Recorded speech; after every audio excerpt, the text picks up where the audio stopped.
Good morning, millennials. Welcome back to The Toast, and happy Monday. That has, really giving Monday energy because we're separated. Families have been torn apart. We haven't been in this setup since almost 2 weeks because we were in Miami, Trick. Yes. And we did a remote the day before. So we are back with our frames. Nature is healing. Yes, the wainscoting is coating. How's being home? I really miss you. I really miss our Pargy studio. I miss being near the beach, but it's been so nice to be in my own bed. I can't lie. You could take me to the most magical of places, like a free trip where I have a butler. It could be the best trip in the world, but that trip doesn't have my bed. And at some point, I'm going to want to go home, Yeah. How was the hotel bed? Sometimes hotel beds are the best bed you've ever been in, but a lot of times it's scratchy.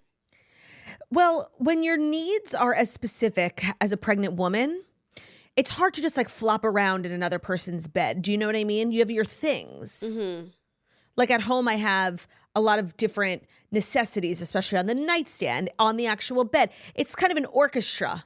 Okay. So now you have your necessities. But in an attempt to feel a little bit more, in an attempt to feel a little bit closer to you, I've decided to do something a little dramatic. Okay. Wow. Now, if you're watching on YouTube, you'll see I've put on my 3 blind mice sunglasses. Now, I want to say something. I'm going to take them off. Okay, I'm going to take them off. But I am actually going to, and maybe I'll buy another pair because I love these sunglasses, but I am going to leave them here in the studio on the table next to my microphone. Because while we had so much fun, and of course you can't wear sunglasses forever. It's not feasible. I do feel like these sunglasses gave me a sense of bravery I haven't had in a really long time. Just kind of speaking my truth and saying things that I might not normally say, like Bonnie Blue is a whore, Mm-hmm. And I feel like it was due to the shield these gave me, kind of blocking out the haters. So if there's ever a time I need to say something a little brave, I can put on these glasses and find the courage. That. Your invisibility cloak. Exactly. So I'm not going to wear them the entire time, but I'm just letting you know. First of all, everybody wants to know where they're from. They're Orium Collective. Yeah, we support influencer founded brands here and toaster founded brands. I'm going to leave them here. And also my face is getting a little big for them. They're my sunglasses I wear when I'm skinny. So that'll be in a few months time. So I don't really need these right now. I can leave them in the studio. Okay, good. Because I was going to say I do need to be able to see as much of your face as possible since our presences and our auras are not physically together. So I was going to be on the side. I know, and I wasn't side, which is the side I never wanted to be on. I'm not going to be wearing them full time. And also people don't realize kind of the challenges that come with wearing sunglasses indoors for 75 minutes. It kind of gives you a migraine, especially when you're wearing a slick back bun and headphones. It's just a lot of pressure on your temples. So I did what I had to do to feel your body is a temple. To feel my best. Now that obviously the scars from my facelift have healed, I can, remove the sunglasses and not feel shame. Great. I'm so happy for you and your sunglasses. And the bravery. It's a brave new world. And, we're obviously different because you don't need a pair of sunglasses to say brave things, but I do. So it's just, there are 2 different types of swirlies in this world, It's true. It's like a blankie. Correct. Some people need their blankie. Now, we have a big show today because it's Monday, which means just verbal diarrhea. Lots to talk about. A lot to catch up on since we haven't been together in 3 days. But also yesterday was White Lotus episode 2, which we both watched. And I'm fully caught up on Love is Blind. I don't know where you're at, but I'm loving spoiling it for you. So you're just going to have to deal with it. You're fine to spoil it for me. I tried my best to watch stuff and so hard to get through. I maybe cumulatively got through another whole episode, but it just takes forever. The episodes are so long and I had the busiest weekend. So I all my spare time that I could devote to it, I did. But then last night I had to watch White Lotus and then that was that on that for me. So I probably made very little headway, but I just know I spent all my time watching it. I just didn't have a lot of time.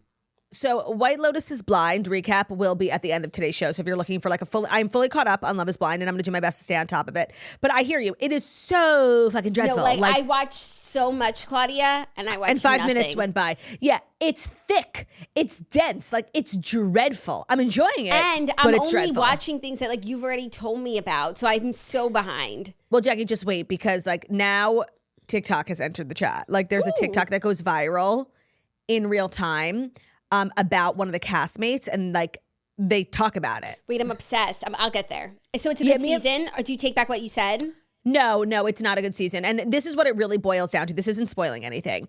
At the end of the day, no, I'm saying, but I'll save all the spoilers. So like, it'll be in the timestamp. Okay. So I'm not spoiling anything right now. But at the end of the day, this season, they can do what they want. You know, they can try as they may. But it is inherently bad because this is an extremely uncool, uninteresting group of people. And that's really like, you can only do so much with editing or whatever, with just a group of really, really regular people. Like there's nothing, honestly, Joey is a character. Like he's special. I've never met anyone like him. Other than that, like they're all, it's like, put them in a lineup. They look alike, they act alike. They're just very regular. Yeah. And there's only so far we can go. Okay, well, we will recap that at the end of the show. Not right now. Yes, no, not right now. We would never do that right now. I wanted to talk about something I actually meant to get your opinion on because I, of course, remember you talking about this when you were at my stage of life and I wasn't listening. Okay. But my lease is up. On your car? In like 2-3 months. Oh my God, you need a Jerry. I fear I must. Do you have a Jerry? No, I fear I must transition to somewhat of like a mom car, you know? Your car is not a mom car. My car's an SUV, which makes me think it's like a mom car. And I like to think I'm the type of like mom who's going to drive a Range Rover. But like, let's be real. Like I need a mom car. Yeah. Also, the car's too high up. Like how, like, yes. Especially if you have a Duna. Oh my gosh. You would have to be Tyson Fury to pick that thing up. It was the perfect car for like this very cool phase of my life, you know? But I'm becoming different. Now I'm struggling because like this is a car, like obviously like, you know, I'm going to transport my family in. It has to be safe. It has to be efficient. But I'm still me, you know? I'm still going to pull up to the club in this car, you know? So I can't go full mom car. Mm-hmm. And I'm looking for suggestions. So people love the Volvo. That was like what I almost got before I was thinking Volvo before too. I was put on to Tesla. I was probably going to get the Volvo mom car. And you're saying it like vulva? What is it? But Volva? It's V-O, so Volvo. Volvo. Yeah, you're saying Volvo. But you know, the car mom is a toaster, and she will. Yeah, I gotta watch some of her videos. She could be your Jerry. No, she'll hear this, and she will. She gave me like a really long. So the review. car mom is like this influencer who does like really in-depth reviews of every different car, like for different moms. Like here's helpful things but she doesn't cover like I need also the cool factor. No, like no, I'm still me. Like she reviews like the Cybertruck and evaluates it from a mom's perspective. Like she will give you like whatever car you want. I'm trying to think. I guess like a real like the coolest mom cars are like, you know, the Escalade. So I was thinking, I also saw a while ago Rach Parcell talking about her mom car, Lincoln which was like Navigator. Yeah, it was like this brand new Lincoln Navigator. It looked like a limo. Like it was so sick on the inside. And that stuck with me too. But like, are Lincolns safe? I don't know. Yeah, you'll have to look into that. But also like an Escalade's like a bit much for one child. Yeah, but it's also me and Ben. And me, Ben, and child. And Ben's golf clubs. Oh, by the way. Yeah. So that's 4 human beings. And we really take up the space of like 6. So you're right. Maybe an Escalade's exactly what we need. But what happens if, you know, God willing, we have a second child? Like we wouldn't fit in the Escalade. What about, and then parking? Like that's going to be a bitch to park. So in New York City, the bigger your car, like it can double your parking like costs per month. So it's a lot of things to consider. And then like some people would do like a Porsche Cayenne. Okay, so I would love to be a Porsche Cayenne kind of mother. I can't lie. It's just like a little expensive, you know? How much is it? Dollars and cents? Like, I don't know. What do you think it's it a is Porsche. It's a Porsche. I know, but I feel like that Porsche Cayenne, like it looks like a BMW X5 or whatever. And it's like, that's just how bad you want to be driving a Porsche. Like it looks like all the other mom cars. You just like couldn't concede. If I were to just like throw caution to the wind and get like a car that's like not a mom car, but it's just like a big ass car, like I would get that Hummer. The electric one? Electric or not electric, you know, I don't care about the environment. But do they make I don't know if they make non-electric Hummer these days. Yeah, because like the OG Hummer was such a gas guzzler, they were forced out of the market. Yeah. So that's what about a Yukon? You know, I think there's a lot of good options out there. The GMC. I'm closing this chapter of my life, like me and my sexy, cool Range Rover Sport, you know? Yeah. Bon Voyage Range Rover. I like that car is so hard to get into. It is so it's really tall. high up. Yeah, especially for girls like us. Oh my gosh. And when we did a mukbang and I was literally 9 months pregnant trying to get it. I'm glad that you're actually getting rid of the car like ASAP because you're not going to be able to get in it for much longer. It's so true. And then also my seat is even higher because I have my coccydynia pillow on it. Of course. So there's just been a myriad of challenges and I'm looking forward to this next chapter. I'm looking forward to that too for you. And it's also very exciting. You have a really good mom car, like Zach's car. Oh my gosh. I don't like You don't Zach's like it? car. No. So Everybody knows that. When you guys told me you were getting the Kia Telluride, I'm like, ew. And let me tell you, nobody drives that car more than me. I think it's the most amazing car. I think it is the most amazing car. And the inside, you would never know it's a Kia. It looks like a Uber X, like it's not X, excuse me, Uber Black. It's so gorgeous. It drives so amazing. But you know, you got to be driving a Kia. Yeah. And that's something I personally like. That's a boundary I can never cross. I know you're very much like a car snob. I'm really shallow when it comes. And me, have you ever met Ben? You guys are such car snobs, which is so funny because like I'm not a car snob, and I'm not saying I'm not like snobby about other stuff. I'm just like weirdly not a car snob. Yeah, and I would now say you're that I snobby drive about like a other stuff. Tesla, I feel like I'm not even in the conversation. Like I don't even know where Tesla ranks. It's just like on another planet. It's true. It's true. You're not a part of like the OG convo with like all the different dealerships. But I do think I once saw like a list of like cars, like I don't know, luxury cars, whatever. I do think Tesla falls under luxury. I would say yes. Yeah. No, I like, don't. I'm snobby and like I want something fabulous. Sorry, I do. No, like, I'm a fabulous Ben, person. Ben is more car snobby than you. I forgot about that. Oh my God. I You could should never like hear how- recommend. No. When Ben heard you guys were getting a Kia, like he wasn't okay. Well, And the let me tell Kia's you, time is almost up. I will be devastated. And can I tell you, because I remember when you did this whole car mom conversation, which one should I get? And you and Zach were like really like all the options, like the best one was a Kia Telluride. I was floored. I'm like, you guys, you're too cool for a Kia. And I was wrong. I was wrong. It's fabulous. When we got the Kia, I didn't even have my license yet. So I really let Zach take the reins on the decision making, and that he didn't. Like the Telluride had been having a moment in that moment when we were looking for a car, and he got totally swept up in the car of the moment. And like and now he would admit like that, and he got a 3-year lease. Like we can't get rid of this thing. He would admit that like it wasn't everything that was promised to him.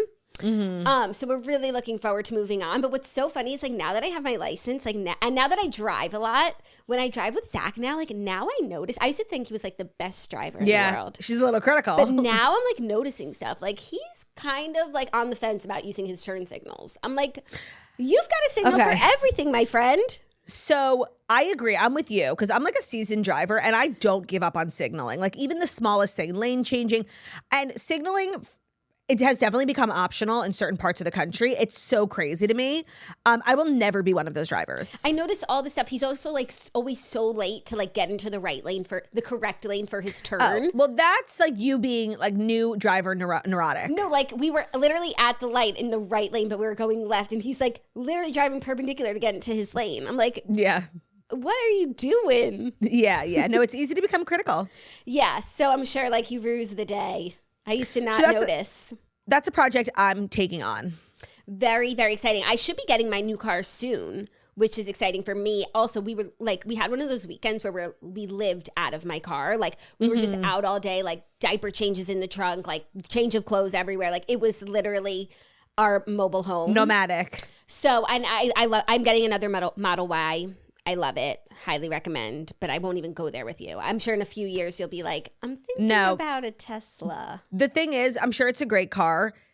The charging, it's not for me, but mostly it's not for Ben. And Ben's the one in charge of like keeping our car guzzling gas or, you know, having battery. And the couple of times like we rented electric cars, we used your Tesla, he hates it. Yeah. Well, you have to like have a charger wherever you live. I've never gone to and Ben does a lot of long distance drives. Like he's driving to Massachusetts tomorrow. Yeah. Like, it's not for us. It's not for that. Yeah. Sorry. Okay. Well, keep us posted. Should we dive in? Like we do have a lot. It even feels though like short. No, and it feels like it doesn't feel transitioning right. to talking about something that's not us is like not something I'm dying to do. And like the stories are like meh. Like I'm not like itching. Like it just doesn't feel right. I feel like we talked about one thing and that was like cars. That's not enough for pre-Fast 5 banter. I also know there are people out there who like only listen to the show for the pre-Fast 5 banter. So that would mean they were leaving us. It's too soon. All right, I'll share a story. I didn't even tell you this. And if you watched my Instagram story without sound, which I'm sure you did because you never listen to my stories with sound, you missed this. So because you don't put captions on your stories. They I are don't, not accessible I am stories. ableist. I am ableist. Yeah. Cool. I'm ableist. Cool. Because honestly, when I do that caption thing on Instagram, I talk so fast and I don't use English words like party that I have to like edit it so much. It becomes another job. Don't even edit it. Just give us the captions. We can decipher parchi. Okay. So I had a kind of a busy day yesterday. Ben, in the middle of February, thought it would be good to golf. And I allowed it. You know, I've become very strict about when Ben can leave the house. But I figured like if I gave this one, I would get some like leeway to say no. I hadn't said yes in a while. So I had to busy myself. I got a manicure. I went to the kosher grocer. And I ended up walking. Yeah, that's right. Like 10 blocks. And that's not something I've done. Half a mile. I'm walking. I know. And I didn't have my headphones or anything. So I'm just enjoying the parchiness of the city. And I do what normal people do. I'm like eavesdropping. There's 3 girls behind me. They're so swirly. You know, they're just like girls. They're wearing hokas, leggings, like big socks. Like they were just, I knew they listened to the toast. And I'm walking in front of them and I'm listening to their conversation. They're like gossiping about a wedding. And then they're like, by the way, I did not like the toast. And I was like, what the fuck? They don't know I'm right in front of them. And the other girl goes, no, I agree. It was really burnt. And I was like, oh. Oh, I thought you meant the toast that like the groom made at the wedding. Oh, I thought she meant the podcast. Well, first, of course, but then I'm like, wait, no, they're talking about a wedding. There was a toast. No, by the way, it wasn't back to back. So she was talking about a wedding. They were talking about a bunch of things. And then it was like silence. Was it a Moroccan wedding? She was like, I didn't like the toast. Maybe they were coming from a meal or something. Maybe. And the other girl was like, yeah, it was really burnt. And at first, I like my heart stopped. I'm like, oh my God, am I about to like notice people talking shit about me in real life? Really like crazy. Because, you know, sometimes you hear things that are not meant for your ears. Yeah. And I'm like, oh my God, what are they going to say? Yeah, that chubby one is so annoying. Like, I didn't know what they were going to say. And I actually wanted to cross. I wanted to cross the street. Like, and then I realized they probably don't listen to the podcast and not everything is about me. And the word toast like does exist in other universes besides my own. So they were just complaining about burnt toast? Yeah, I think they just came from brunch. It was like a Sunday at 1. Okay. So maybe they were like recapping the meal. But they still like this show, hopefully. Well, I don't even know if they listened to it, and I looked so But not to make ugly. everything about us. Well, it's hard not to when things like that happen. Okay. And something I've noticed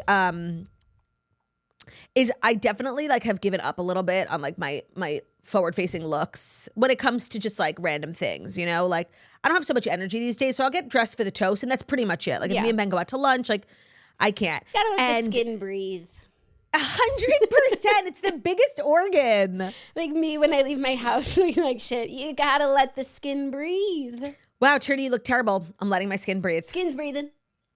And the last couple of times I've like run into toasters, they're like, oh my God, I didn't recognize you. I recognize Ben. And like they meant it very harmlessly. They're like, oh my God. I'm like, I saw BSC and I knew it was you guys. I'm like, what so not you're a to fucking say? bitch.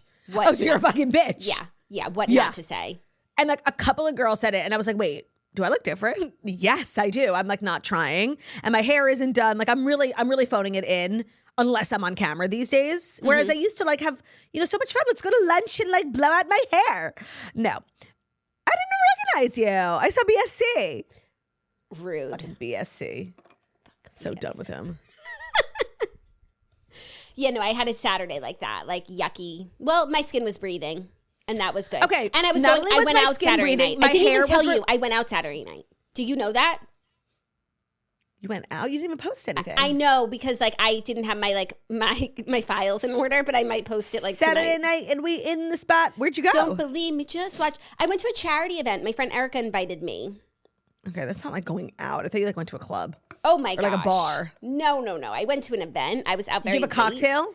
No. You didn't go out. Because I was driving us home. I said, Zach, you could drink. I'll drive. Oh, okay. And I'll use my signals. Did Zach get wasted? I'll use my signals.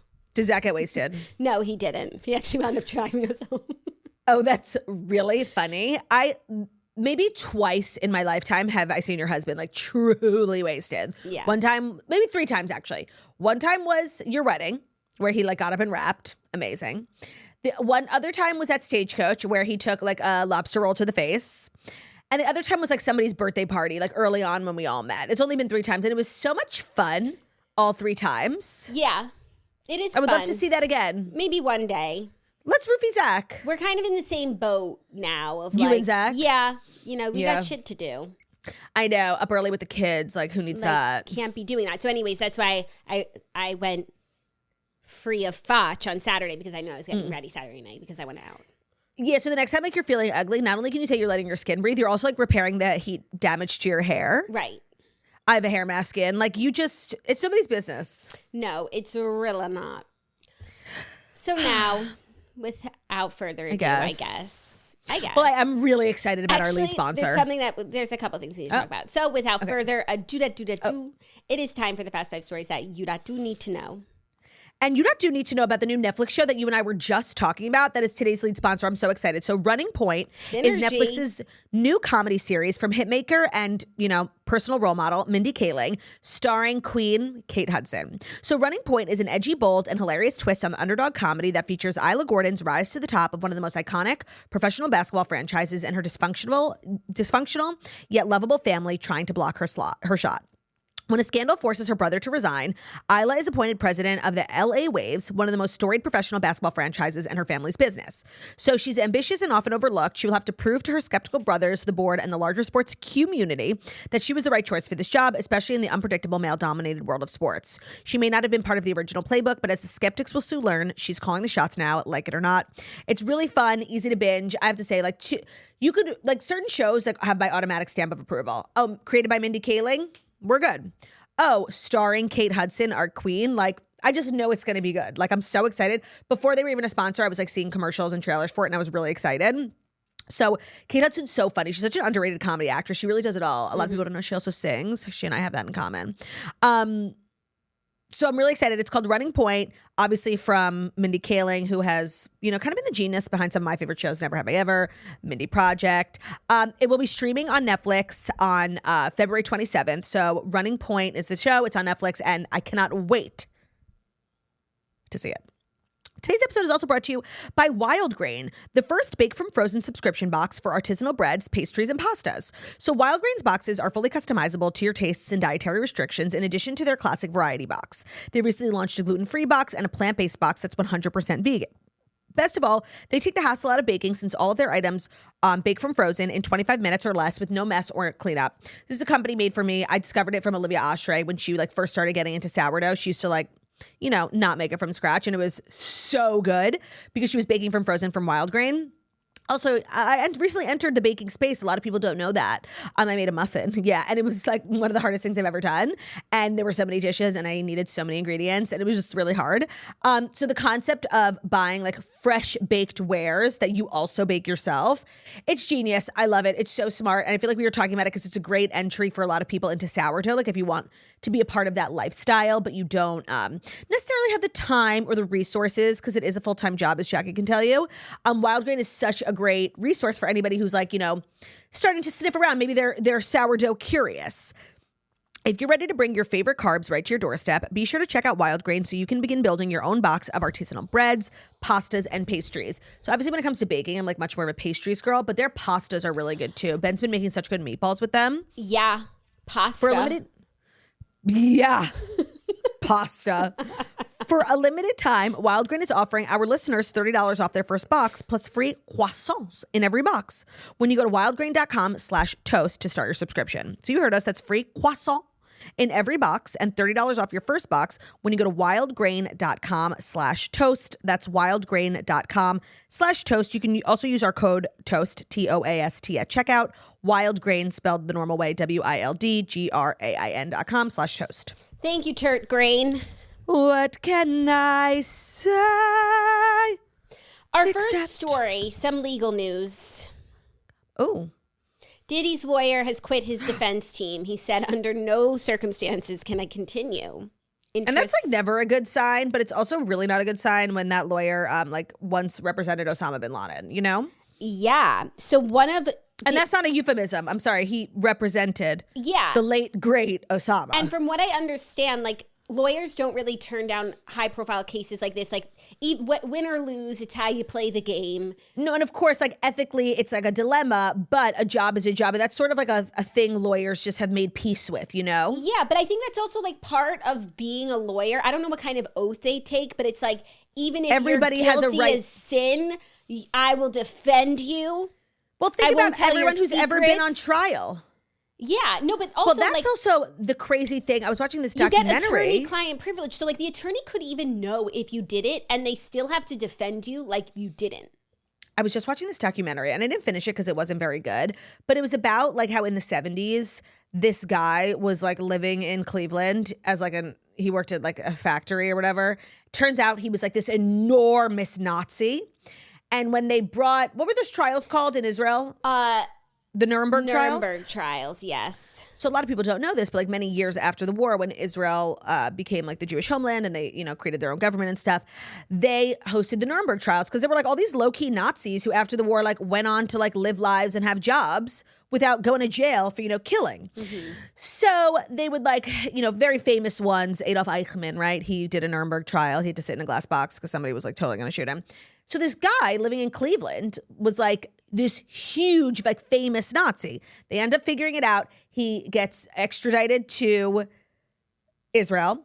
And the crazy thing about that is like even those Nazis had lawyers.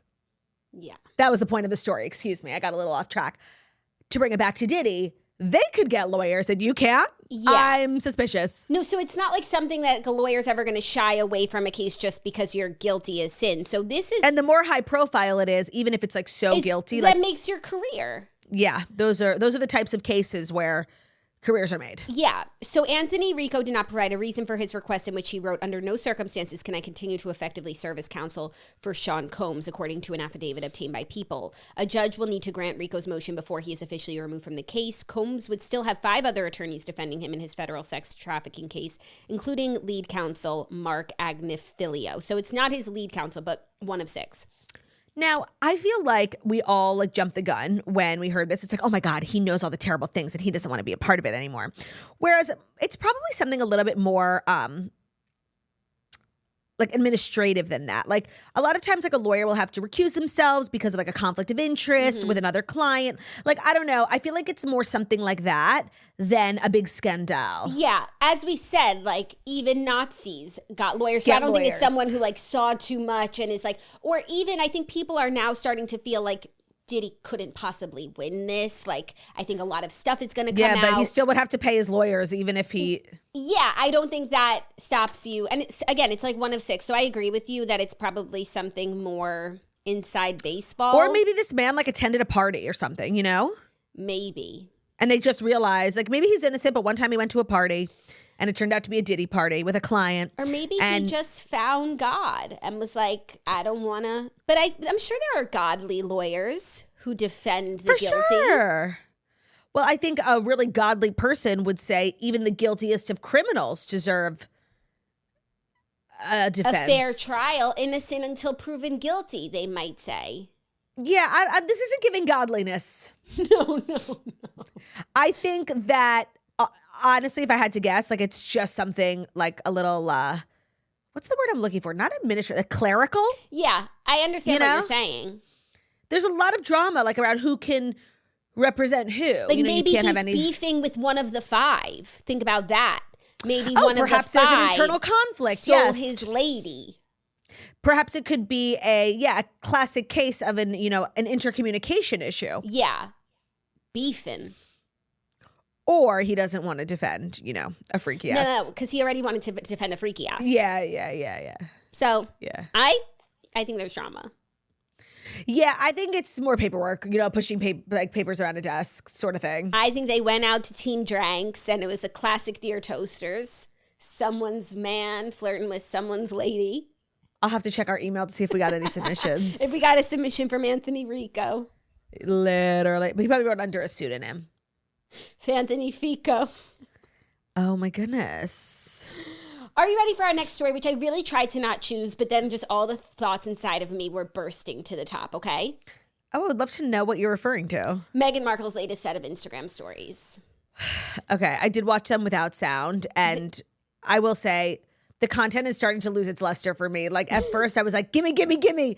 And now I'm like, okay, you're in a field. Like who hasn't been there, you know? There are so many things here. She posted a set of stories, maybe like 6 stories, each ranging 5 to 10 seconds. So like very little snippets. And the first story said, small break from work to soak in the weekend, sunshine emoji. So it's different videos like around her estate of the flowers and then the grass and the dog running in the grass. And it didn't matter that you didn't listen with sound. It was just the sounds of nature. And Beautiful. Then there's one selfie of her that's like 3 seconds. You can see that she's wearing a Northwestern sweatshirt, which like, you know, Princess Diana famously wore. And like, it's just a 3-second selfie video. Nothing happens, but Meghan is laughing. Classic Meghan. So unbelievably classic. Now, I have no issue with this except for one tiny thing. Okay. When people say like taking a break from work and it's like a Sunday, right? That's when she posted it, or a Saturday. It's giving that TikTok sound. I just finished work and it's 5:19. Try being an influencer for a day. Like, we get it. You work hard. Haha, we all do. Like when people have to like post on social media, like to prove that they're working like been hard. in meetings all day. Finally have a minute to chat to you guys. We don't give a fuck, you know? Like, sure. I find that like in a lot of, and mostly I find this in like when I'm watching like other content creators or influencers being like a day in my life, I'm like, well, you definitely chose a busy day and you are being dramatic. Of course, sometimes I'll have the busiest day and I'm like, I should record a day in the life. Yeah, of course. People but like, wouldn't believe what I do.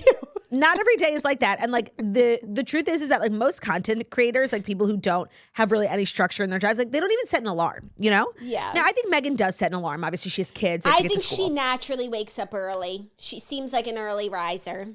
All that to say, the little caption on the video was giving, you know, meetings, try being an influencer for a day. But also, this is her work, actually. Like when you say, like, what does Meghan even do? Like, if you had to actually nail down what she does, like, it's being a lifestyle content influencer now. So you're not even taking a break from the work. It's more work, and this is the work. You're creating and publishing content. Yeah, so it's not really a break. But she's soaking in the weekend. She's wearing the Northwestern shirt. She's making a little chuckle to herself. There's literally nothing. There's absolutely. What do you think she was laughing at? What is anyone ever laughing at when they're running through the backyard filming themselves? Like nothing. It's mania. Totally. I need her to stop. Do you know what I mean? It's just stop until the show comes, because then you can post like show clips. There is seriously zero substance here, and like every time we say there's no substance, then she puts out something with even less substance, and it's like comical at this point. I didn't even want to talk about it because not every time she posts an Instagram story does it have to be news, but like this was wild, honestly. And some of the videos she was recording, like I think she did cinematic mode, so it was like out of focus on a flower and then it focuses in. Like it's giving Britney Spears. Yes. So the real story here, yes, not every time she posts an Instagram story, it's not newsworthy, but I tried. I know, because she's been so silent for so long and now we're like forced to look at this like so critically. I also find it so strange. Like I know when you're at that level, like Meghan Markle's launching a company, you get the best social media managers, the best strategy people, like all this content is pre-scheduled, pre-published, and the content is so bad and it really makes no sense. And it's not like, I think that a lot also about sometimes with Taylor Swift. Like when she joined TikTok, it was seriously some of the weirdest content. And everybody was like making jokes that she was like chuggy millennial who didn't know how to use TikTok. And you know that like she has a whole team of people whose job it is to like source the footage and the sounds and everything. And it's like, how did we get with this piece of content with how many people who had to look at this? And that's how I feel a little bit about Meghan. It's like this instead of Instagram stories cost you $100,000, 1,000% based on salaries and agencies and contracts. Oh, no. What I was going to say is like she should spend $100,000 to get this right. Like the way it's filmed, like I really think she filmed it. I don't think anyone that's a professional in this would like have put it out this way. Like she should have someone filming her picking the orange. Like we want to see her. I don't want to see her hand. It could be anyone's hand picking the orange. Like no, there's so many pretty ways to package this because she lives on a beautiful house. Like I love like mindless lifestyle, gardening, nature content. Love. Like you literally don't even have to say anything, even though it would be helpful if you did. So we just like know who you are, but it's fine. You don't even have to. But there are ways to make this like more beautiful. It's a naturally beautiful environment. And like, I don't know how this is such a flop. See, I think that it's a flop.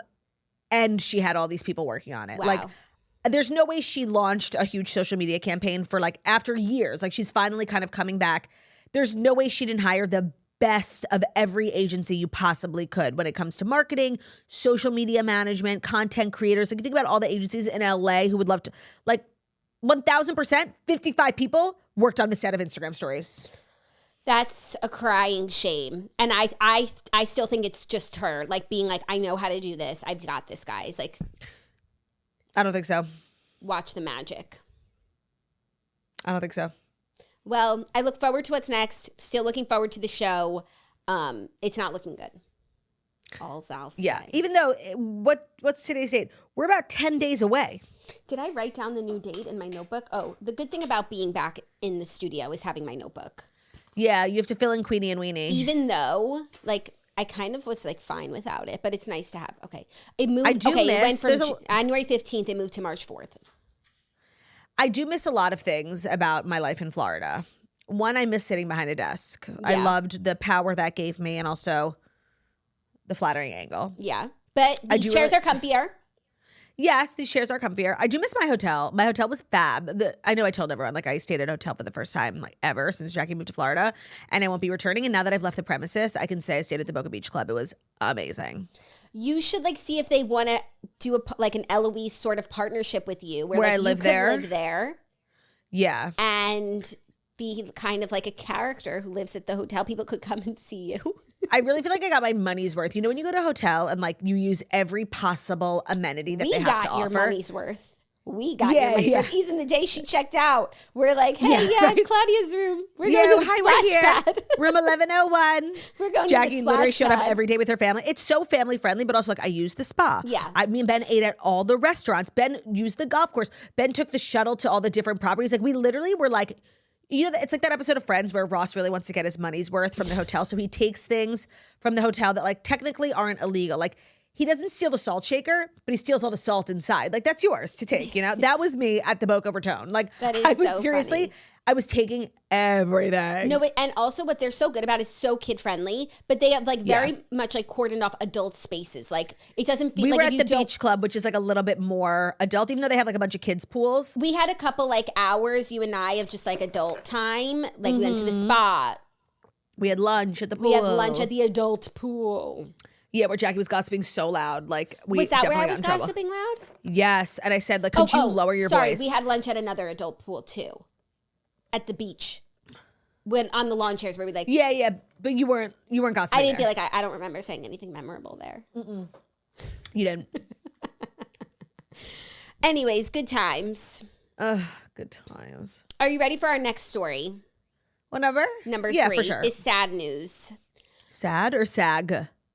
Oh, it's sad. But speaking of SAG, like, we've made the executive decision to just skip over the SAG-AFTRA Awards. Like, you guys barely care when we talk about the Grammys and the Oscars. Like, we're certainly not talking about SAG-AFTRA Awards. We didn't watch it. And, like, since when are people watching it? Because they streamed it on Netflix. Like, I saw, and I want to say, I think they actually did a good job of, like, trying to get people to watch it. For SAG-AFTRA I saw, like, a bunch of clips. Yeah, I'm sure. But I seriously think since when are SAG-AFTRA, like, required viewing? I think less than 10% of our audience watched the SAG Awards last night. And so. Great. And I'm not a part of that 10%. Right. So we're not going to, like, do a whole recap of this thing that, like, there's plenty of awards. We're just skipping over that one. Agreed. But the sad news is that. Sad is that Jesus Guerrero, a celebrity hairstylist of Kylie Jenner, Jennifer Lopez, tons of celebrities, has died suddenly and unexpectedly at the age of 34.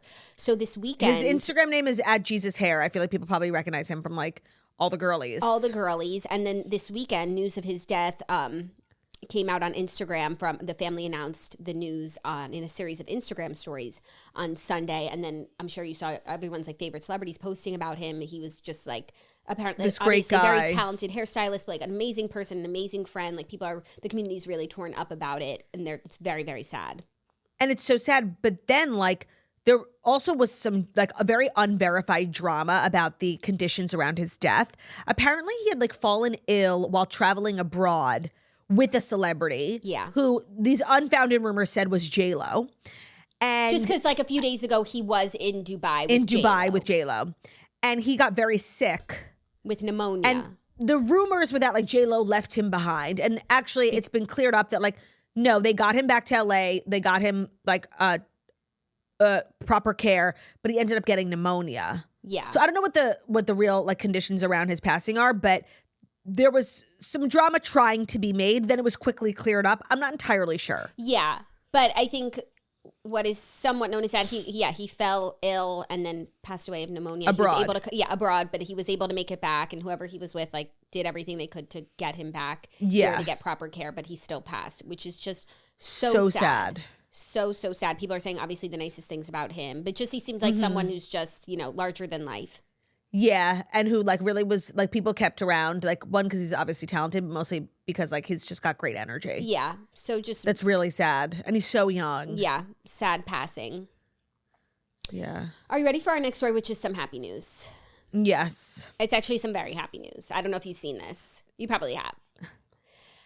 Dolores Did it just happen? Dolores Catania's son, Frankie Jr. I've seen my best friend Frank's son getting married. Frankie Jr. is engaged to his girlfriend, Nicole Perricho. They posted photos of the engagement. They got engaged on February 22nd at St. Patrick's Cathedral in New York City. So there's a lot to note here. They're so Italian. One, Frankie Jr. is engaged. Like, he did not mess around. How old is he? He's young. He's young, but he is serious. He's 26, which like nowadays, is young. That's young for a guy. They got engaged at St. Patrick's Cathedral. She is so beautiful. I didn't even know he had a girlfriend. I don't need to know anything more than these pictures to know that like they are a match made in heaven. I agree. I was so shocked to see this. One, because he is relatively young. Two, he's Frank Catania Sr.'s son, who's like, an endless playboy. So I just thought like maybe that was going to be Frank Jr.'s life. I loved to see this, obviously. That should be me. But if it can't, I'm so happy it's this girl. What's her name, Amber? Nicole. Same thing. So thrilled. I feel like Dolores is kind of having an amazing year. With Traders, like everybody's loving her. She's crushing it. Now, personally, things seem to be going really well for her. I was thrilled to hear this, and it does remind me about the issue at hand of New Jersey. And did you see last week there was like a rumor that came out? That 3 people have made the cut. And they were Teresa, Melissa, and Dolores? No, I think it wasn't Teresa, and then I saw that Teresa was getting her own show. Getting her own show. So it was Melissa... Dolores. Who was the third? Hold on. I don't know. I'm not gonna. I saw 2. It was like unverified. Yeah. And Rachel Fuda had her baby. I saw. Yeah, the claims were that Jennifer Aiden, Margaret Josephs, Rachel Fuda, and Danielle Cabral had been fired, and that Melissa and Dolores would be moving forward in the new season, while Teresa would be giving a spinoff. For sure. There was a third name, though. I'm with you. Yeah, there was, right? There was a third name. Okay. This Hopefully it's Rachel Fuda. But then a spokesperson for Bravo said no decisions have been made for the casting around Ronge, even though I feel like that's kind of like a legit rumor. I agree. Like, maybe the absolute decision hasn't been made, but like this is like what's transpiring. Although I do think, and I'm obviously biased because I'm friends with her, but that Margaret should be on the list of people who stay. Because, like, say what you want about her, love her or hate her, like, she is a polarizing housewife who, like, makes shit happen. Yeah, I totally agree. But she wasn't the third name. She was not. Because I remember it being like, oh, damn, no Margaret. Yeah. Yeah. Who the hell was the third name that I'm glad that you saw it too. I'm so happy for Frank Catania. Yeah, me too. I'm so happy for this girl. Hearts are breaking everywhere. Yeah. He's kind of a dreamboat for a lot of young gals. But I love that he's like, in a committed relationship at 26. Like, you wouldn't expect that from him. I don't know why. Right. No, just because kids these days, they don't want to settle these down. Like, not him getting married before his dad. They want to have their cake and eat it too. It's true. And he's shirking that. I love it. I love it as well. Mazel tov. Mazel tov to the Catania family. Is Dolores Catania. She has her married name. Yeah. She's so old school like that. The Catania Perricho families. Well, what's her name going to be? Amber Catania. Nicole Catania. Yeah, right. Couple of strong C's. That's kind of, I was going to say, it's kind of consonant heavy. Nicole Catania. No, it's perfect. She was born for it. Oh, me and Ben are watching Desperate Housewives, and we're almost done with it. So we were talking last night, like, oh my God, we're going to be so sad when it's over. No, Ben likes it more than me. Like, it is. And he had seen it before, but, not for a few years. And so we were saying what we were going to do next. And I realized upon discussing with Ben has never seen Friday Night Lights. And I think that's what we'll tackle next. That's good. And I was like, you don't know Clear Eyes Full Hearts Can't Lose? He was like, I mean, like, I've heard of it, but I don't know what it's like regarding. That's good. Yeah, I think he'll really like it. Texas forever. He will love it. He will love it. You will love it. Like, literally one time Jackie's kid said that. Like, if you guys don't know, we've been saying that a lot recently. We forgot to give context. Like, one time we heard Harry say, you will love it. And we never were the same again. So you will love it. Ben will love it. Ben will love it, by the way. Harry's right. Are you ready for our fifth and final story that'll lead into all the TV recaps? If it's the fifth and final story that will lead into all the TV recaps, that's brought to you by Sonobello. Sonobello. Perfect after talking about, the Italians over in the Real Housewives of New Jersey. Sonobello. So genetics can be beautiful. Maybe you got your mom's eyes or her great skin, but genetics can also be truly a nightmare. A lot of people say, ugh, I got my mom's belly, her love handles, rude. Well, don't let genetics be the thing that holds you back from getting the body that you deserve. Check out the Permanent Solutions by Sonobello. So our friends at Sonobello are offering you their best deal, where you're now included in their winter savings event. Appointments are limited, so please get in on this. It's really a well-known secret between celebrities and influencers. A lot of, them have had lipo, so whether it's a small touch-up or a total makeover, no one has a perfect body, but lipo has changed, and Sonobello has been at the forefront of using LAL technology and getting beautiful natural outcomes for every person. So Sonobello doctors are masters in micro laser fat removal. It's a brilliant technique that removes stubborn fat permanently. So whether your problem areas, tummy, love handles, thighs, arms, it's gone in one comfortable visit. Eating healthy and working out are obviously great. Keep doing that. But if you want to lose that stubborn fat in one visit, check out Sonobello. I think we all have parts of our body that, like, no matter what we do, how hard we try, like, they just refuse to change, especially the older that you get as a woman. So Sonobello is a great option. And if you want to save big during their winter savings event, schedule your free consultation now at sonobello.com/toast. That's SONOBELLO.com/toast. Sonobello.com/toast. You can also check out a lot of the before and afters on their website. It's really impressive. Today's episode is also brought to you by Skims. So Skims bra and underwear, and just like their entire collection of intimates, are truly some of the best that I've ever owned. My top drawer is slowly becoming all Skims. Oh, I'm wearing Skims bra today. I would show you, but it's not that type of show.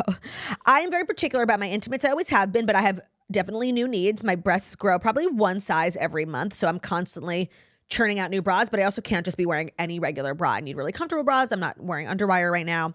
Same with my underwear. My underwear is just not to overshare, like kind of become disposable.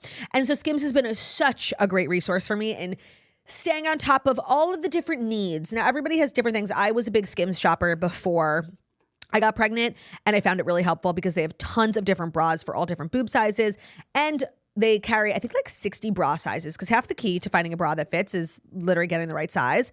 And so they just have it really, they crush it at Skims. Everything now, if I need something, whether it's like pajamas or undergarments, and I know that Skims makes it, like, I'll just automatically go to Skims because they're one of like my most trusted brands.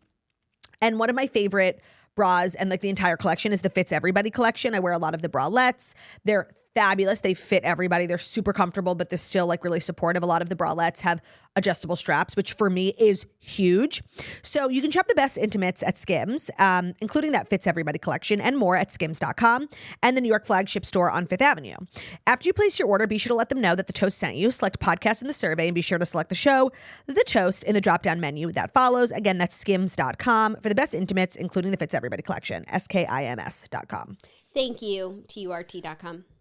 What can I say except you're welcome?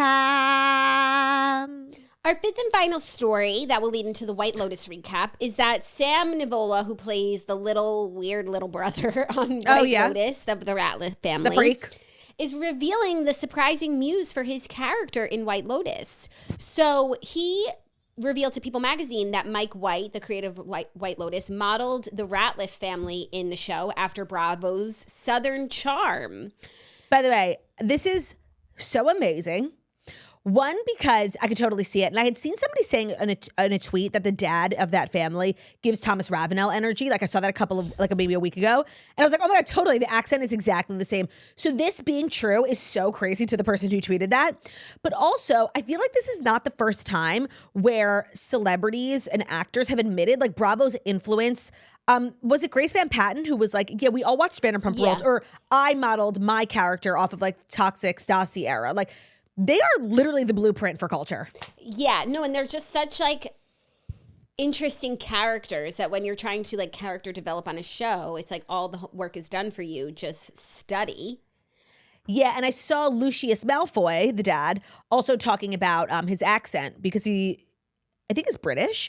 And he has such a really he's like, it's not just a Southern accent. They were told to do like North Carolina or something. So I bet they watched some Southern Charm. Yeah, well, they did. So the little brother told people earlier this month that he prepared to play Lachlan Ratliff before heading to Thailand to film. He says Mike White told him to watch one of Bravo's popular reality shows as inspiration for the role. He said, Mike told us to go watch Southern Charm.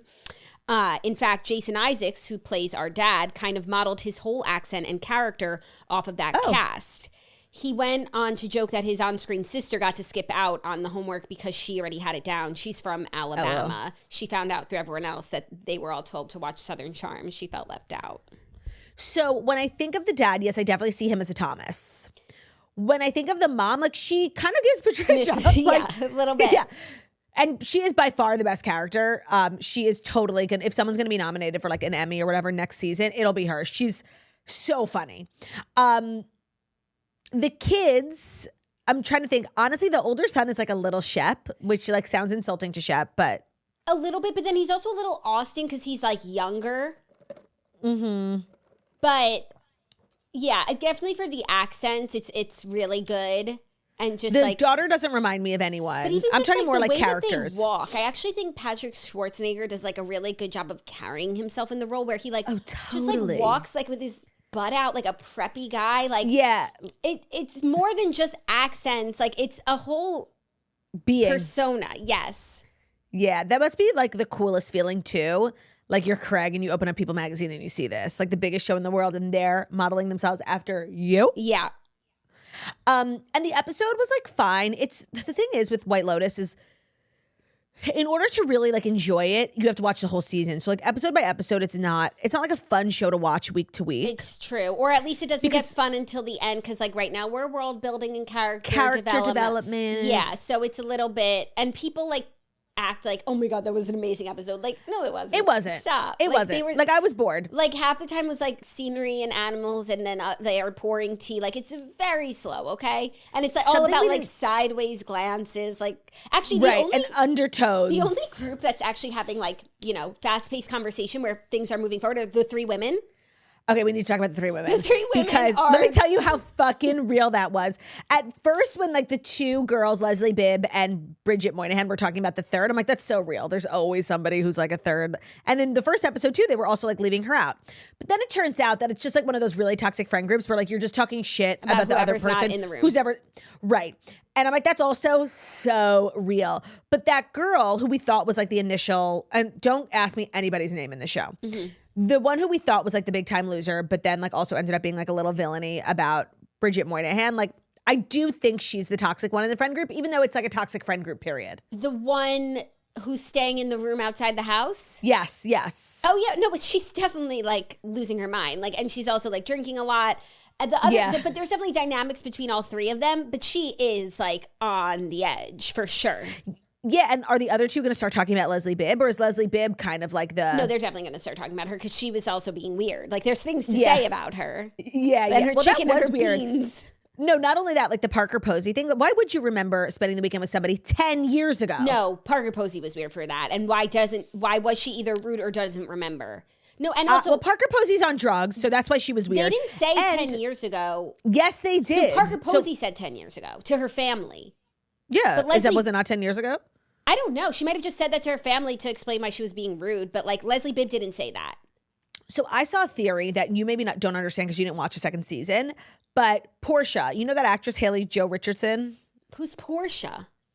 So last season, she played Jennifer Coolidge's like personal assistant. I think she gets like fired, whatever. She's that actress, Haley Joel Richardson, the one who's obsessed with the Jonas Brothers. You know her. Obsessed with You do. Just like look her up. You know her. Okay. Okay, but you can continue with your theory. So a lot of people think she looks a lot like the friend and the three friend groups who's staying outside. Is that Ellie? You mean the daughter? Yes, and so they're talking about her daughter who's like kind of troubled. People think that I saw a theory on TikTok that like that's Portia, the daughter. I don't think so because they were talking about that girl like she's 5 years old and she's like. That's what I thought also. Yeah, because also this girl's not still in school. Right. Haley. There's also like a theory going around that that theory doesn't work for me. I just want everyone to know. Okay, that this Thailand episode is like happening at the same time as season 2. Like they're in the same exact time period. What about Greg? Well, Greg leaves. When? Halfway Greg's through been living Italy. there for a year. Oh, yeah. I guess all these theories don't make sense. Maybe I should stop getting my information from TikTok. And that's the thing. We're just like kind of desperately seeking meaning here. And we didn't even talk about how Mook, who is like so gorgeous, I'm obsessed with, is from Blackpink. Do you know that? The girl? The gorgeous girl who works at the hotel. No, I didn't know she's from Blackpink. She's a member of Blackpink. What's her name? Her name is Mook, M-O-O-K, No, in the show. But which? Lisa. Yeah. Oh She's kind of like the biggest one, no? Yeah. Well, Lisa also has her own solo career. She performed at Victoria's Secret fashion show. How's she doing all this? She's also a star. And I love that boy. And if she doesn't make that boy her husband, I'm going to kill her. Of course. Well, now she's looking at him differently because he had a brush with death. Now, I did see another theory on TikTok that I actually thought was a good theory. Okay. So when the robbery happens, the gate to the hotel is open because one of the employees, Valentine, comes in as being chatty. And he's in on it. 100%. Yeah. 100%. Yeah, okay. Yeah, I thought, I didn't get that on my own, but And he's when like somebody telling said the it guard, like, I'll get you tickets. So there's not going to be any tickets. And like the guard was just like excited to be included. There is no 5K. Like, there is no fight. There's no fight. No, the guard is so sweet. Like, I love him so much. There are also some theories that say Lisa from Blackpink is like evil and like a villain here too, but I don't see it. No, I don't see it. So then what's the theory about the guy that was at the gate? Like just that he was in Valentine, that he's in. Oh, I didn't realize like that was obvious that he was in on it. That was obvious, yes. Oh, okay. My bad. What's the theory about the balding with the girl? So another theory is that Greg's girlfriend, like that cool girl who lives up there, was also in on the robbery because she's like conveniently in the dressing room the whole time. I guess so. But if she knew the robbery was happening, why would she say, let's go to the store? Or if she knew the robbery was happening, why would she leave the dressing room? Like it's safe. Yeah, they weren't going to hurt her. I don't know what the theory on the Game of Thrones actress and the balding man is, but they're so my least favorite. They're so boring. Yeah, but what's with the balding guy? Like, what does he want He's from obsessed with the owner's husband. I don't know. Who else is there?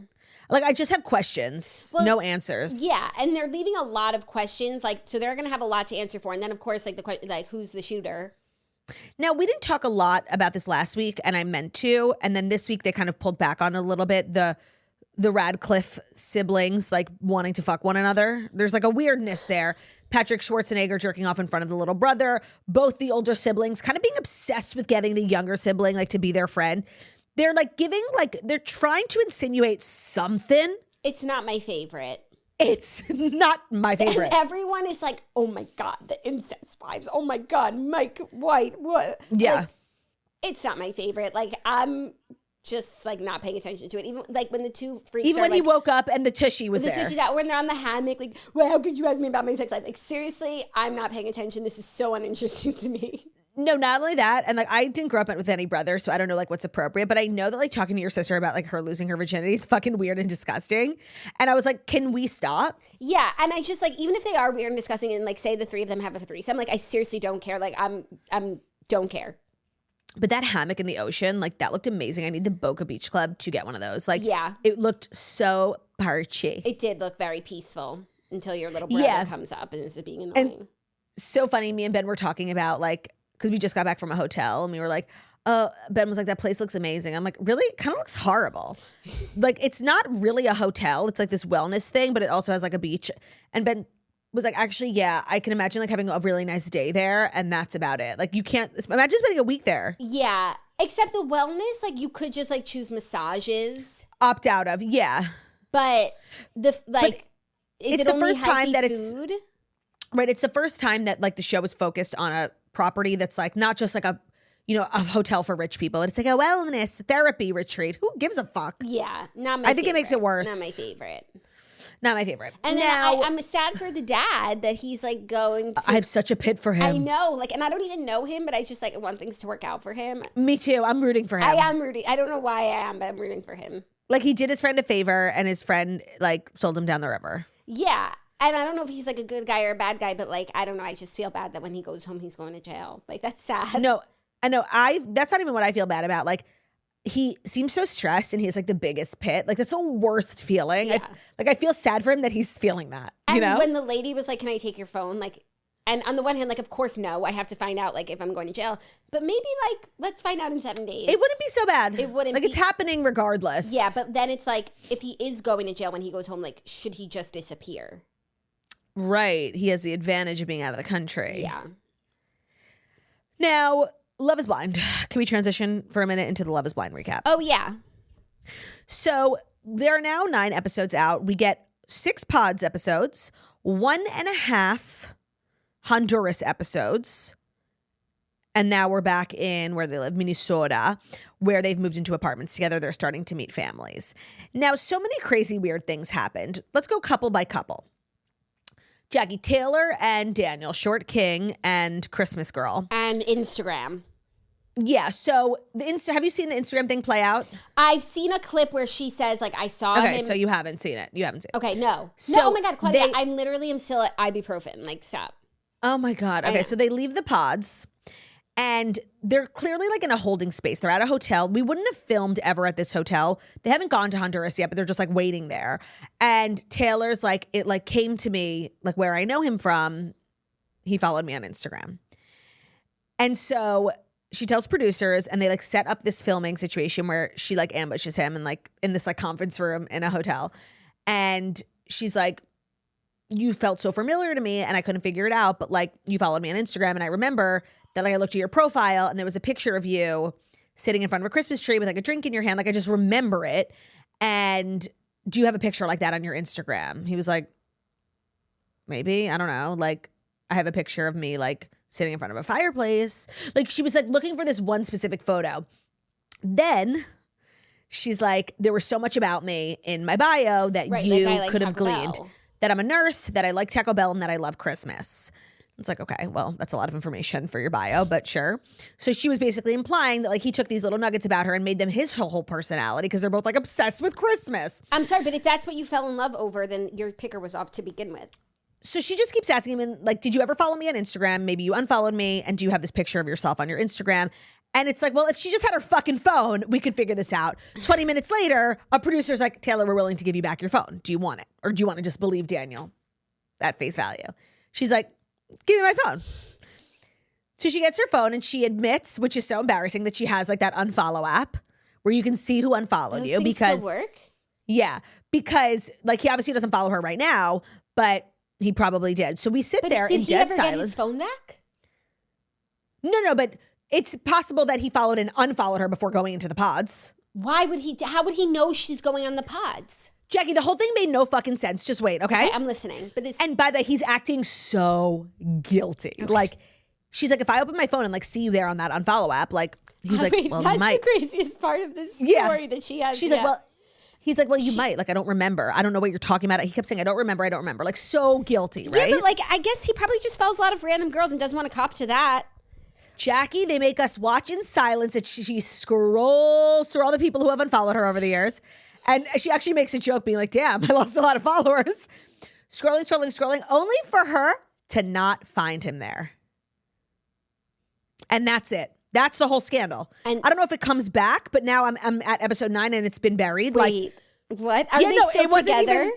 Yeah. Meaning the parents, it's going really well. It wasn't a thing. Oh my God. She literally made it up. I don't know, but she seems like a little paranoid. Plus, she has the unfollow app, and she's a little Instagram crazy. This doesn't bode well. Yeah, it was so cringe because I'm like, oh, she's making a big deal out of it. And then it turns out not to be true. But he was acting so guilty. The whole thing. And he was like, well, if you don't want to go to Honduras, like, it's fine. He wasn't mad at her at all. It was weird. That is so weird. Yeah.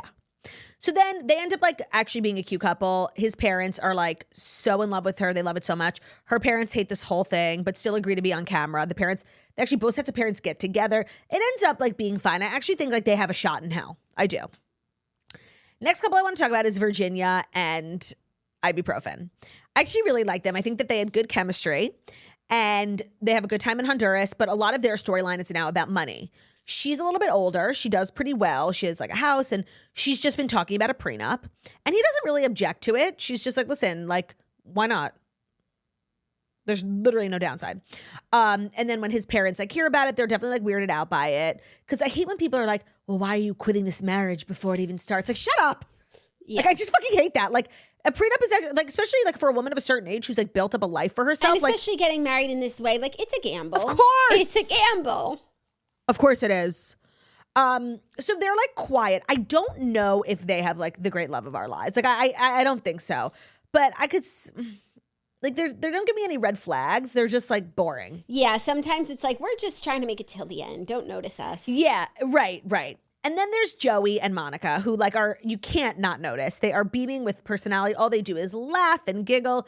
The sock bin. She tells this story that like one of the weird, it's so funny. Every family like has their thing, right? Like, and like her family's thing is that like growing up, like how, you know, you go into your room, you have a drawer for your undies and socks. Like her family didn't have individual like drawers for socks. They had this one laundry basket like full of socks. And when you needed socks, you would just like go to the sock bin, you know? Okay. He can't get over it. He can't get over how weird this is. He thinks it's the craziest thing ever. They talk about it all the time. When he goes to her house to meet her parents, he says, I need to see the sock bin. It's seriously so funny. So they're having like a lot of fun and like all is good. But there is something weird that goes on with Monica's family. Monica has a sister. So it's Monica's parents, Monica's sister, and Monica's sister's boyfriend. And they share that like Monica's sister's boyfriend and her met because he actually was talking to Monica. And then Monica was like, I actually think you would like my sister. So they didn't like date or fuck, but like they were, you know, they met. That's kind of romantically. Nice. It was, yeah, it actually made Monica look really good. Yeah. But it becomes very clear that there's like a weird relationship between her and her sister. Like the sister feels threatened and like, you know, Monica would be getting married now before the sister.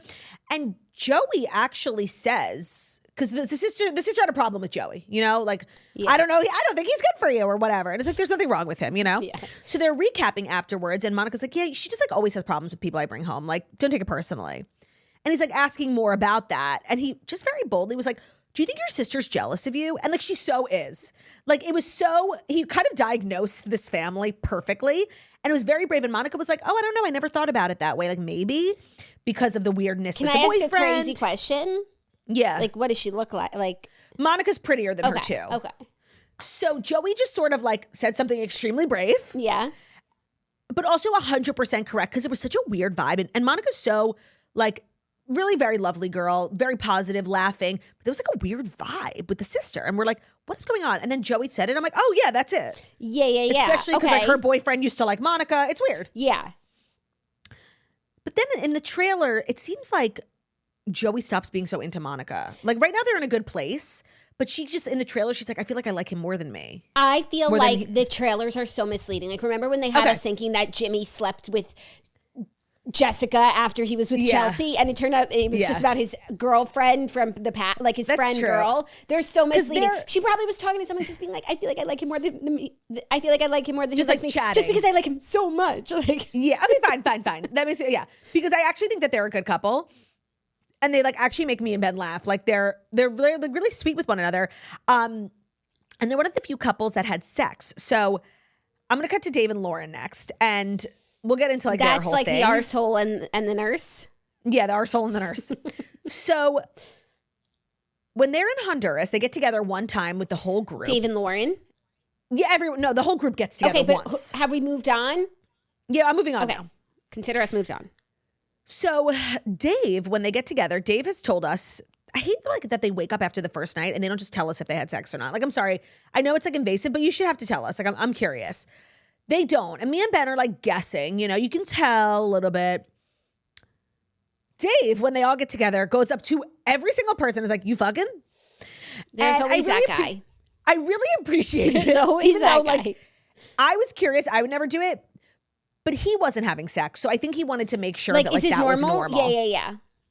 So what we find out is that the liberal and the Christian, I can't remember anyone's names. Oh, the girl and the guy. Gay sister and Christian. Sister and the church Catholic every week, but his faith. But I barely believe in God. Social causes and church. They had sex, which I found really shocking. Joey and Monica had sex. Okay.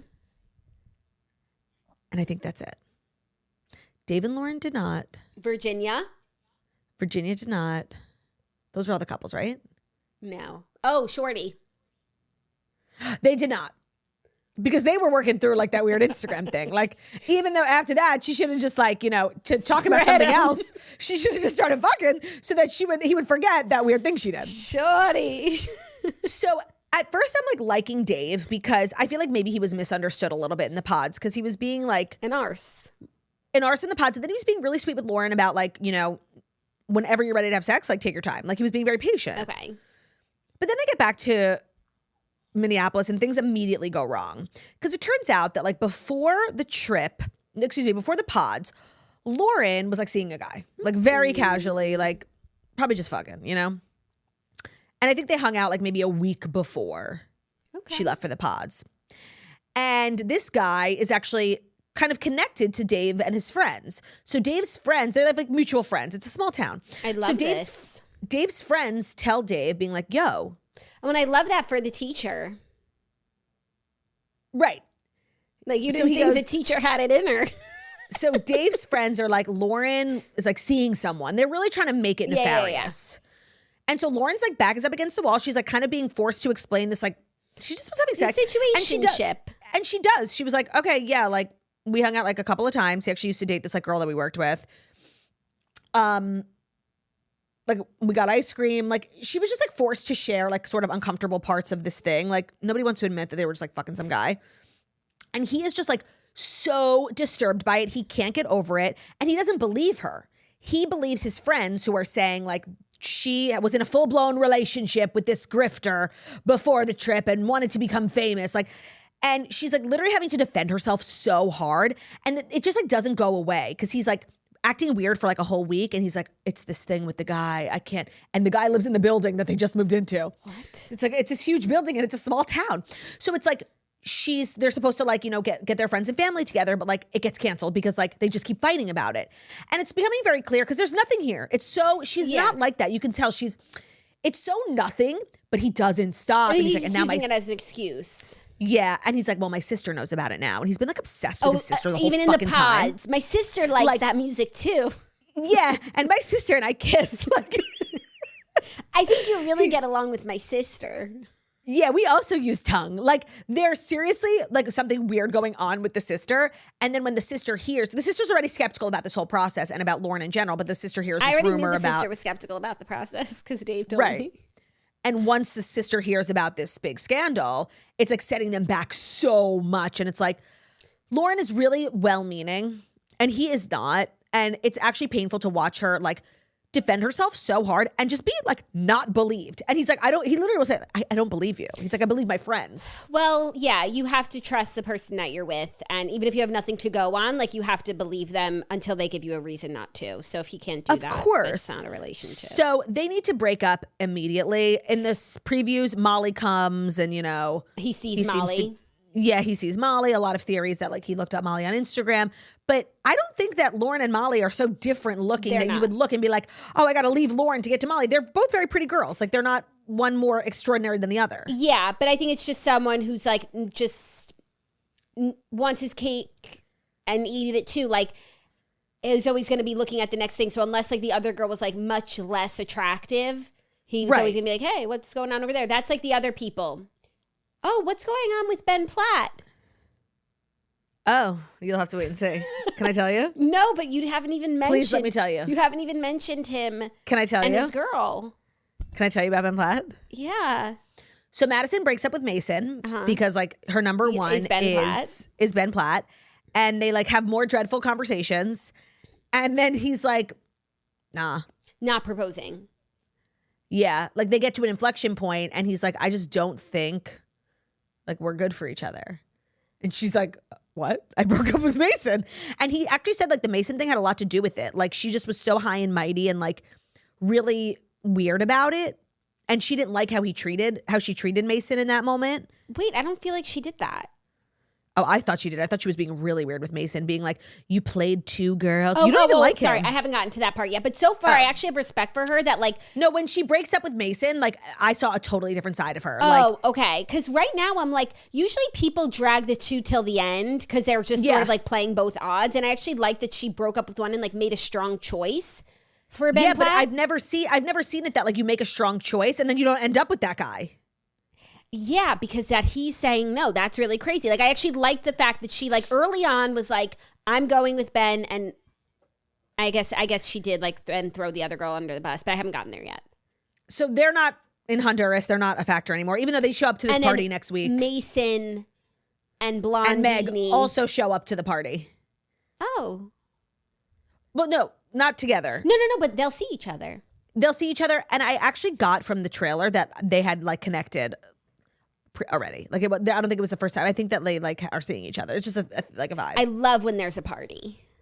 So the last couple, and the episode kind of ends with this TikTok drama, and it's about churchman and social causes.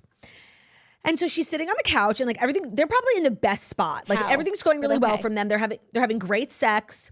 He, brings his whole group of friends to meet her, and they're like a really diverse group. Like it was just what she needed, like no, like for real. Like one of the girls there was lesbian, and I think that was like really a relief for her. Like, wow, one of your best friends who you talk about religion with is gay. Like it was really going well, and I was like, you know what? Maybe these two have a future. She's sitting on the couch and she's like scrolling on her phone, and she goes, "Oh my god!" And at first I thought it was like going to be gossip, juicy, like not about her. And apparently, while this was happening in real time, so like a year ago, everyone in Minneapolis was talking about the fact that the Love is Blind people, it's a small town. Yeah. So like that the cast is, coupled up living in this apartment building. And this TikTok goes viral of a girl crying, being like, I'm so sick of Love is Blind casting these terrible men who do terrible things, like kind of using very strong words. She doesn't exactly say who it is or what he did, but just being like, I'm sick of it. Netflix giving a platform to these people. So very quickly, the investigators start investigating, and it's Church Boy. Okay. Ben. Is that his name? Yeah, that's not Ben Platt. Yeah, okay. And then other people start sharing their stories. Now, he hasn't been accused of any great crime. Like, she was definitely using a lot of euphemisms. Like, she was just being exaggerating. But basically, he's like a dick, He dates a lot of girls, says he wants a relationship, then never hears from you again after he has sex with you. Like, nothing criminal, but, not good guy that you want to bring home to mother behavior. And then a lot of girls are like, oh my God, I dated him too. And we went home together. Like it was kind of giving, remember like West Elm Caleb? Yeah. Yeah. Like just like a viral guy in a city who like dates a lot of girls and like promises them the world, and then they have sex and you never hear from them again. And Sarah is in this unique spot because she's like her social cause. Like she's like, well, I'm not going to invalidate this woman's experience. But there's no proof. I'm not going to also write off my fiance because of this one video where she doesn't really say what you did. Right. And so she was like, have you seen this TikTok? And he's like, yeah, he had already seen it. So he must have had like the biggest pit until she saw it. And she's like, do you know this person? He's like, yeah, kind of. Like we dated 4 years ago. And she's asking him questions about the relationship. Like, did you ghost her? Did you have sex with her? And he's like, no, I didn't have sex with her. I can't remember if I ghosted her. She's like, you don't remember? And so she's like grilling him. She's really trying to straddle the line between like not invalidating this other woman's experience while also holding space for like, it could be a lie and this is my fiance and I like him, but I also need to do proper digging. Mm-hmm. And so she said at the end of the episode, right before they cut, was like, I believe you, but like if I hear anything else, so if there's anything else you want to fess up, like let me know, because if I hear something else, like I'm going to be pissed. Yeah. And I do think in future episodes, because like the TikTok blows up and other girls start coming out, I think it becomes a much bigger thing. Okay. Yeah. Well, I look forward to hopefully getting there one day, maybe next year at the rate I'm going. But if I were you, seriously, like fast when the new forward through episodes the come out, pods. when the new episodes come out, like just join me. No, I you know told what? Maybe everything. I'll just start watching Honduras now. Like, because I want to see that. That's fun. No, you need to see Taylor scrolling through the Unfollow app. That's Honduras. No, it's before Honduras. Okay, I'll skip to the end of the pods. But I do like to see people's reaction when they see each other because I just know, like, do we have a chance? You do just know. Like, is there a physical, like, issue between anyone where it's like someone is displeased? Where sometimes, like, it's so obvious that somebody finds the other person so ugly that, like, they can't go on. Or sometimes it's, like, so obvious that someone is more attractive than the other person. And it's like, even if they're not acting like it, it's like, well, we all know. 1,000%. No, there's nothing like that. That's when everyone's very ordinary. And I saw Nicole Byer talking about this on a podcast, and I had said it, like, she said it in a much funnier way. But she's like, throw some ugly fatties in there. Like, it's really, you're like, is love blind? And everybody looks the same. Well, we don't know. Yeah. Like, it's only really interesting when it comes to, like, the blind love experiment when there are people of varying degrees of sexiness. Like, I'm sorry. Yeah. Everybody on this cast is equally good looking. Yeah, this isn't a question of like, is love blind? I mean, the show never actually sets out to answer that question because sometimes yes, sometimes no. like, love is not blind. And when you're in a pod, like, you're really just talking to yourself.